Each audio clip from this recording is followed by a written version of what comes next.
In this video tutorial, I'm going to review how to solve a system of equations by graphing. The most important piece to remember here is we always want to get all of our equations in the system to y equals. The reason being is when we get there, our graphing calculators can handle it and actually graph it for us. So in my first example here, I have a y plus 71 equals negative 3x squared minus 30x. So we aren't into y equals yet, so we want to move that 71 over. So subtract 71, subtract 71. So my first equation is now y equals negative 3x squared minus 30x minus 71. I also need to do some rearranging in my second equation. So I need to move that 3x to the other side. So subtract 3x, subtract 3x. So my second equation becomes y equals negative 17 minus 3x. Once you have all the equations in your system to y equals, you can take your graphing calculator, and we're going to let the graphing calculator do a lot of the work for us. So first thing we need to do is we need to plug these in.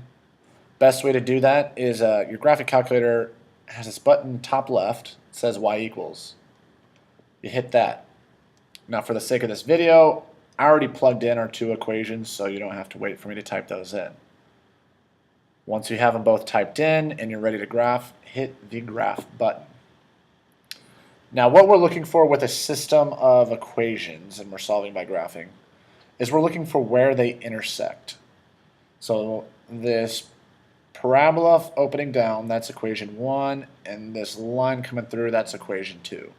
So looking at it, it looks like there's two intersections. There's one here and one down there. So I'm going to need to calculate what are the coordinates of each of those intersections. So I'm going to start by calculating this first intersection. The way we're going to do that is at the top, all these buttons have to do with the graphing function of the calculator. I want to calculate that intersection. So if you look at the top, it says here calc. So what I'm going to do is I'm going to do second calc. And it lists a whole bunch of options there. Again, I'm trying to find the intersection, which is option 5. And the calculator is going to go through a series of questions so it knows exactly what intersection you're talking about. The first question it asks is, what is the first curve, is essentially what it's asking. So what is your first graph that you want to use? Well, we want to use the y equals negative 3x squared minus 30x minus 71. So it's asking, hey, do you want to use this, which is listed up here that I'm pointing at? Do you want to use this as your first curve? We do, so I'm going to hit enter. And it's already going to kind of figure out, hey, do you want to use the other one, the y2, which is my second equation? Do you want to use that as your second curve, it's asking. We do, so I'm going to hit enter again. The third question it asks is it wants you to guess where this intersection is happening. Now what you're going to do is you're going to move, as you can see the kind of the crosshair showing up, using the arrow keys on your calculator, move the crosshair as close as possible to where that intersection is happening. Once you have the intersection kind of roughly pinned out, hit enter, and you'll see your calculator will calculate the intersection. So this first intersection, the coordinates are x equals negative 6, y equals 1. So one of my answers is x equals negative 6, y equals 1. But as you remember, there was two intersections here. There was another one down here. So I'm going to repeat that exact same process to calculate that second intersection. So to see that again, we're going to do second calc. We want option 5 for intersect. We're still using y equals negative 3x minus 30x minus 71, so hit enter. We're still using the negative 3x minus 17, which is our second. Hit enter. And then it wants us to guess where's the intersection. Right now it's flashing at the one I already calculated. So I'm going to hit the arrow to the right, and that crosshair is going to slide down to the other intersection. Right around there is good enough. Hit enter, and it tells me the other intersection is at x equals negative 3, y equals negative 8.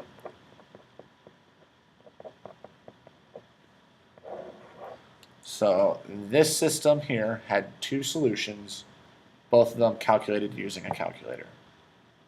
I'm going to do one more quick example.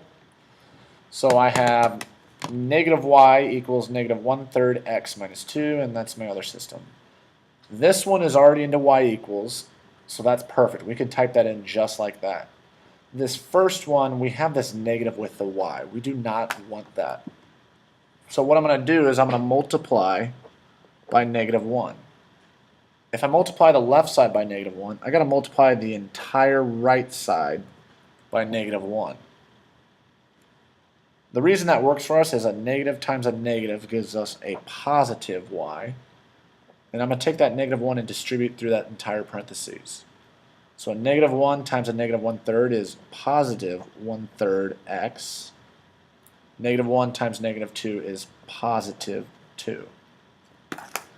So I'll use this as our first equation, and I fixed our second one so it's into y equals. So we are ready to go back to our graphing calculator and enter these two equations. So I'm going to go to y equals, have my old ones in there, so I'm going to hit clear and clear both of those out. Do negative 3x squared minus 5x minus 4. That's going to be my first one. Arrow down to my second one. If I want to do 1/3, I'm going to do 1 divided by 3x plus 2. So I have both of these entered, so I'm ready to graph them.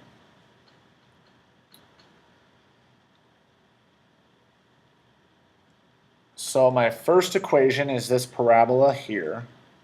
My second equation is this line here. And again, we're looking for where do they intersect.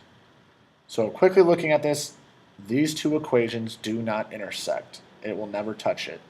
So what that means is we have no solution on my second example.